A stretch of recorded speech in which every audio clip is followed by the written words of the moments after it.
पक्षाच्या बाबतीत एक सवाल उपस्थित होतोय की आधी जी आश्वासनं दिली खास करून जाहीरनाम्यामध्ये त्या बाबतीत आता तुम्ही हल्ली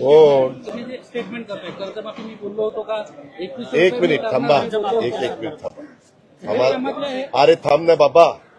आम्हाला राज्य चालवायचंय आपण पत्रकार मित्रांनो आतापर्यंत वेगवेगळ्या निवडणुकीमध्ये सगळे कार्यक्रम काढा एकदा तर आम्ही 2004 साली मोफत वीज माफी म्हणून बिलं दिली आणि नंतर सरकार आम्ही पण त्याच्यातले घटक होतो आल्यानंतर तो निर्णय मागे घेतला का घेतला तर तो राज्याला आर्थिक बाबतीमध्ये परवडणारा नव्हता शेवटी आपल्यालाही माहिती आहे की महायुतीच्या वतीनं जे काही जाहीरनामा दिला त्याच्यापेक्षा अधिक रकमाचा जाहीरनामा हा महाविकास आघाडीने दिलेला होता की जो